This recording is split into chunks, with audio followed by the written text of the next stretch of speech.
Hey guys, I'm Alistair from Trail & Kale and this is my Nike Invincible 3 review. So I've had the pleasure of running with the Nike Invincible 3 for the last week or so now, and I've been having a lot of fun with this shoe, so I'm really excited to talk to my experiences, how I've been getting on with the shoes, how they feel, who I think they're going to be for, who they're not going to be for, and just generally my pros and cons of buying this shoe, because it is quite expensive. It's $180 right now.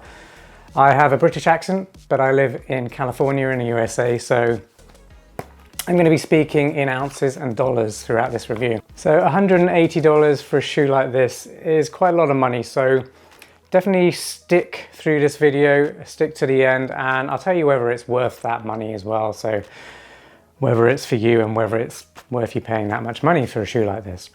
Before I go further, if you do end up enjoying this video, please give it a like and subscribe to our channel for more videos just like this. It really helps our channel grow if you just tap that like button. Show your appreciation, maybe leave a comment as well. So it's nice to know you're actually watching and enjoying the content. Oh, and also this video is very much complimentary to a really in-depth review on trailandkale.com.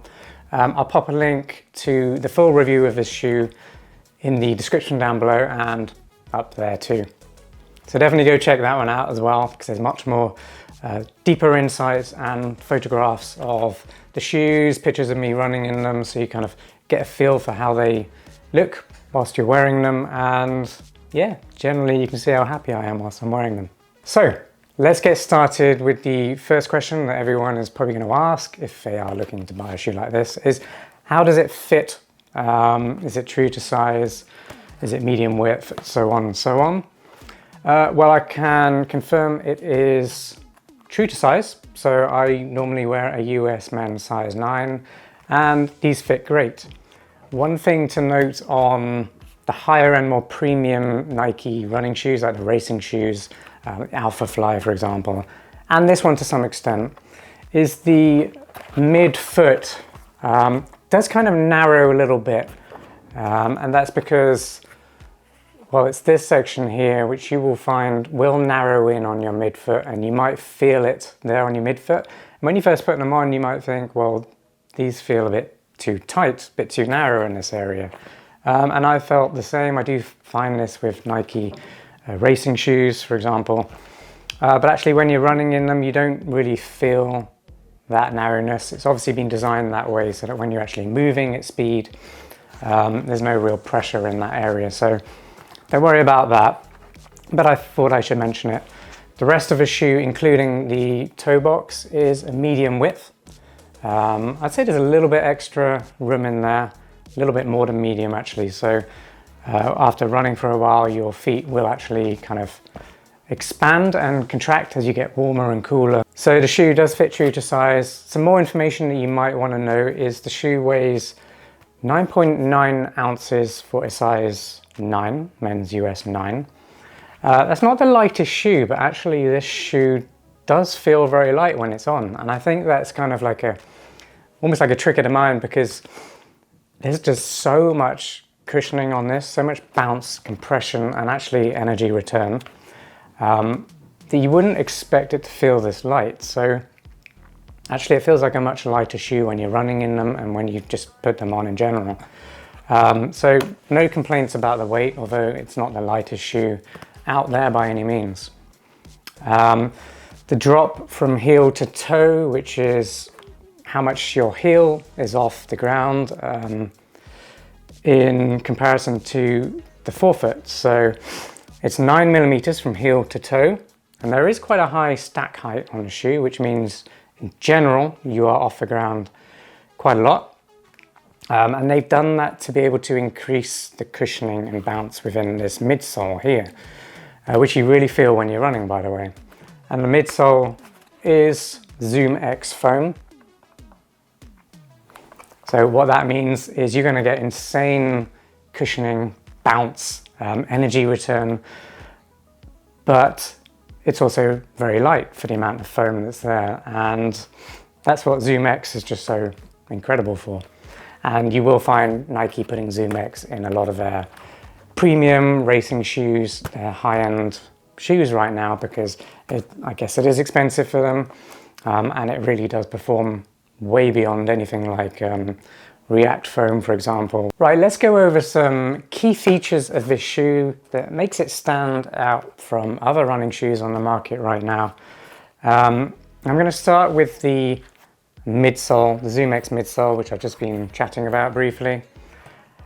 This is really what's so special about the Nike Invincible 3, is that midsole. It's just, you kind of got to feel it to understand what the shoe's about, really. So it's very hard for me to put into words why I enjoy this shoe so much. And it's the feeling. It's got an incredible bounce, and there's a lot of compression. So thanks to that, you can kind of just keep running and your feet just won't hurt. You're going to feel less tired over time. And that's because the compression in the ZoomX midsole is taking a lot of that high impact out of your run. But at the same time, it's got a very good energy return. So when it compresses, it does bounce back very well. Now there's no carbon plate in these shoes, so you're not getting any propulsion from a carbon plate in there. But that would kind of take away from the bouncy, flexible feel of this midsole and outsole. So the compression on the shoe is really interesting as well, because when you have a shoe with a relatively high stack height and you've got lots of cushioning and that plush feel, what happens is you tend to lose the stability within the shoe. But somehow Nike has managed to make the Invincible 3 a very stable shoe, and that's what makes this shoe quite interesting to me as well. I guess what they've done is widen out the midsole and also the outsole, because that wraps onto the midsole. So it's much wider than the actual foot, and that gives you a nice stability or stable platform to land on. And the same happens at the rear. So you should be able to see on the outside, on both sides, the midsole kind of extends past the width of the upper. And what that does is give you more surface area when you land and more stability. And when I say stability, I'm talking about the fact that you don't want lateral roll when you're running, because if this whole midsole cushioned up and compressed, then your foot would roll. So you need some kind of stability to keep your foot running straight, not to be rolling when you land, because that's when you get potential for rolled ankles, and it's just not good biomechanics for your feet to be running long distances with bad form like that. So it's very unusual to have a shoe that finally has an insane amount of cushioning, but good stability too. And that's where this shoe really shines. So the next feature would be the Flyknit upper that I mentioned earlier as well. So if I get that closer to camera, hopefully you can see.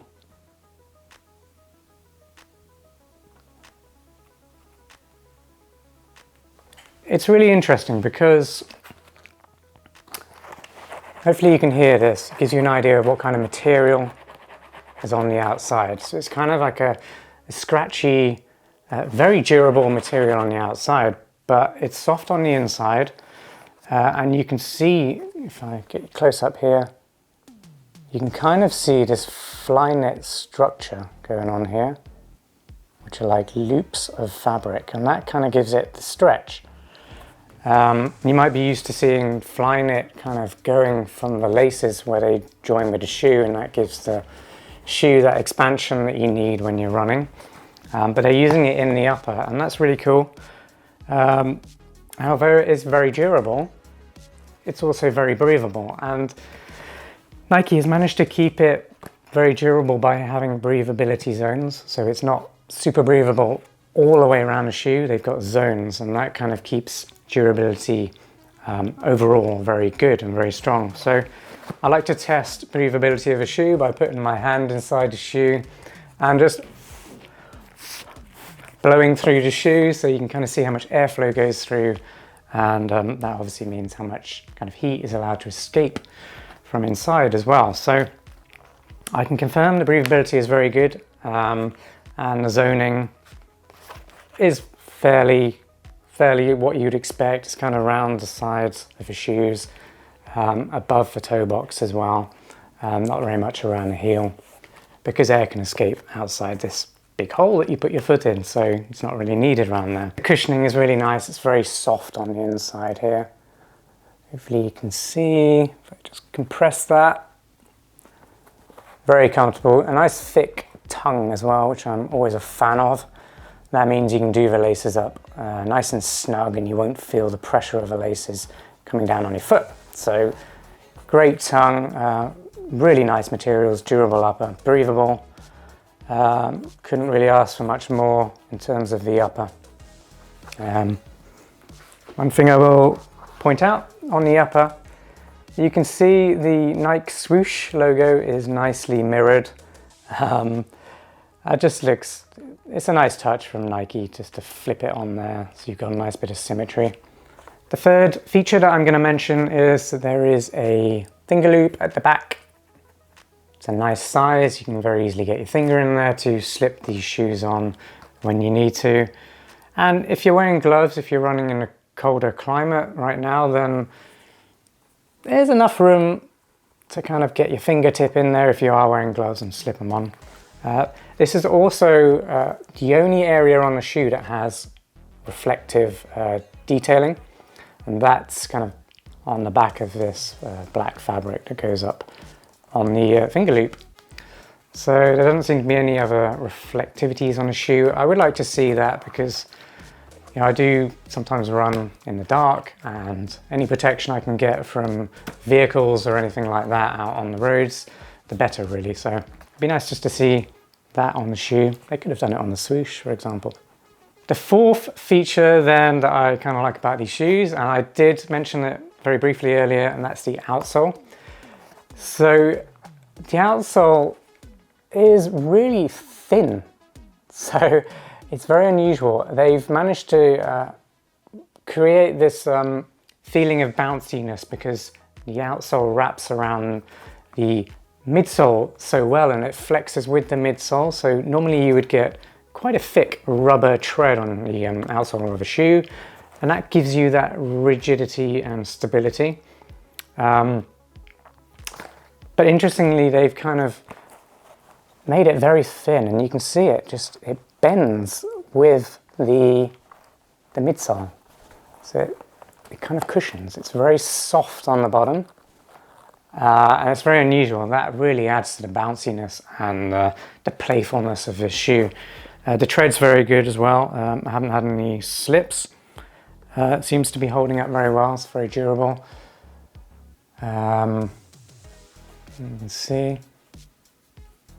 What are my performance thoughts on the Nike Invincible 3 then? Well, I've kind of been alluding to it as I've been going over some of the features of the shoe, but I am absolutely loving the shoe, loving running with it. I find that I can just keep running and running, and what that works really well for within my training is getting those easy miles in, getting the base mileage up for my training, and then coming away from a run not feeling very tired. What that does mentally and physically for me is allows me to kind of get back out there and train the next day. So I really like that it makes those runs feel easy, allows me to get the mileage in, and yeah, makes me feel fresh the next day when I need to run again. So much of that comes from this midsole, of course, but it is just generally a very comfortable shoe to run in. So I've not been getting any niggles in my feet, so no plantar fasciitis, no Achilles tendonitis. I managed to keep them at bay for quite a while now, and with that said, I have been through many different shoes to try and find a shoe that works well for those kinds of running injuries, and I can just tell this would be one of those shoes. So if you do suffer from Achilles tendonitis or plantar fasciitis, this shoe would be good for you as well. If you do suffer from those injuries, I've written some really helpful articles that will help you get fixed up and get past that injury relatively quickly so that you can get back out running and having fun again. So I'll put those links in description so you can go read them out and get yourself out of that injury phase quickly. Who are the Nike Invincible 3 running shoes going to be for then? Well, they're going to be for anyone who really wants to put easy miles in with a far less or far reduced chance of picking up running injuries, because they are just so supportive and so cushioned that your feet are just going to feel really good after those runs, whether it's a long run or if it's tempo run. Really, I've been doing all kinds of training in these and I've really enjoyed them. The best kind of experience I've had in them is just going for, you know, like a longish run, like a 10-kilometer run at a nice average pace. So not slow, not super fast. I guess tempo speed. I feel I can just keep going. And that's something that's quite rare in a running shoe, to be able to do that and walk away feeling very comfortable with happy feet. So I think anyone who's maybe marathon training, these would be good for. Up to 10K or even half marathon racing, they would be great for as well. Also beginner runners who are looking to invest in a more premium shoe that will allow them to up their mileage with a reduced risk of picking up classic running injuries like I mentioned earlier. So the shoe really is for anyone who just wants a fun ride, wants to put miles in and wants to be able to walk away feeling strong, not too tired and ready to run their next run. And finally then, is the Nike Invincible 3 worth your money? Yes, I have to say it's worth your money. It's a lot of cash. It's $180 to get these shoes.